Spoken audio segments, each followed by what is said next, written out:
Hello everyone, you are welcome here in the Smart Education classes with Priyasha. तो students आज मैं लेकर आई हूँ इंग्लिश स्पोकन के कुछ बेसिक रूल्स. ठीक है, तो आज हम पढ़ेंगे स्पोकन इंग्लिश से कुछ बेसिक रूल्स.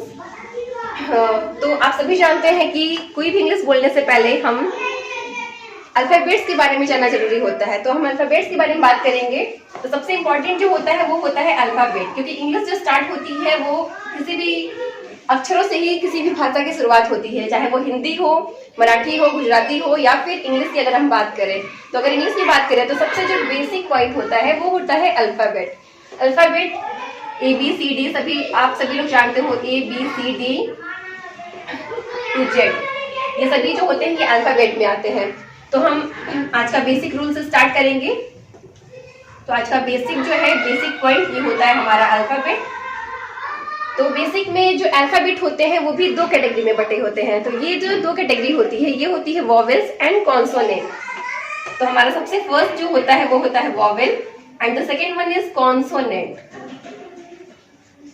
तो ये दो रूल्स होते हैं, ये ABCD टोटल Z तक, ये टोटल हमारे अल्फाबेट होते हैं. और ये जो अल्फाबेट होते हैं ये टोटल 26 होते हैं,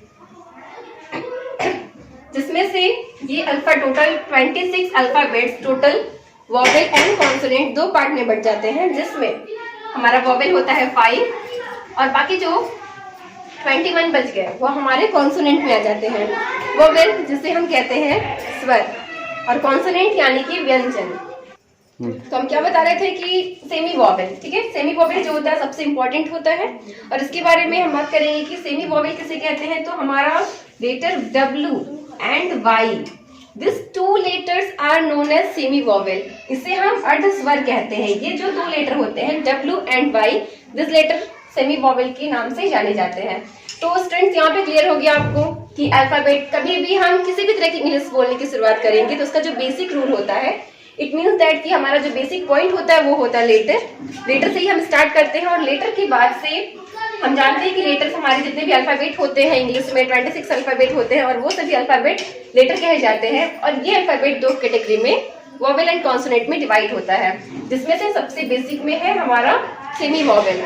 तो ये हो गए हमारे बेसिक रूल्स किसी भी लेटर के सबसे बेसिक पॉइंट. तो इसके बाद से क्या बनता है, अब ये सभी लेटर जब यूनाइट हो जाते हैं यानी कि जब जुड़ जाते हैं तो लेटर के जुड़ने से क्या बनता है, ये सभी जो लेटर है जैसे A है, B है, C है and etcetera any letter are here. तो सभी लेटर्स जब कंबाइन हो जाते हैं, जैसे कि हमने मान ले लिया B, O and the last letter is Y. अगर हमने सभी लेटर्स को अलग अलग ले लिया और इसको यूनाइट किया तो ये सभी बन जाएंगे व्हाट, बॉय. तो एक प्रकार का ये क्या बन गया, शब्द बन गया. शब्द it means word. Okay, then यहाँ पर लेटर के मिलने से क्या बन जाता है, वर्ड बनता है. तो सभी लेटर्स जो मिलते हैं अल्फाबेट के उनसे वर्ड बनता है और वर्ड उससे कहते हैं. तो a group of a letter which make a complete sense and its meaning, it's create a perfect meaning is known as word. Then same इसी तरीके से वर्ड, जैसे बॉय है, जैसे बहुत सारी जब वर्ड मिल जाते हैं, जैसे राम एक वर्ड है, इज एक वर्ड है. ओके, सपोज दैट मान लिया यहाँ पे राम एक वर्ड है, इज एक वर्ड है और बॉय एक वर्ड है. तो राम इज बॉय, सभी वर्ड्स को अगर हम यूनाइट कर देते हैं, ये सभी वर्ड्स जब यूनाइट हो जाएंगे तो ये हमारा बन जाता है सेंटेंस. तो ये हमारा सेंटेंस बन गया. तो वर्ड्स के यूनाइट होने से suppose that what is written here, Ram is boy. तो Ram is boy is a sentence. तो ऐसे ही स्टूडेंट्स हम सेंटेंस से ऐसे बहुत सारे सेंटेंस हम लेकर चलते हैं. फिर ये सारे सेंटेंस जब एक साथ इकट्ठे होते हैं तो एक पैराग्राफ बनता है, एक पैसेज बनता है. तो ये सभी जो पैसेज बनते हैं या फिर पैराग्राफ बनते हैं ये स्पीच के रूप में कन्वर्ट हो जाते हैं. देन यहाँ पे हम आते हैं सबसे बेसिक पर. कभी भी लेटर्स जानना बहुत इंपॉर्टेंट है. लेटर्स क्या होते हैं, कितने पार्ट में डिवाइड होते हैं, उनका डिवीजन किस किस कैटेगरी में होता है. ओके, देन लेटर कंबाइन होते हैं तो क्या बनता है, इसे हम वर्ड कहते हैं. ओके, तो वर्ड की कंबाइन होने से सेंटेंस बनता है. Is it clear? Then sentence, जब ये सभी सेंटेंस मिल जाते हैं तो ये बन जाता है हमारा स्पीच. और यही हमारा सबसे लास्ट पॉइंट है. What is speech?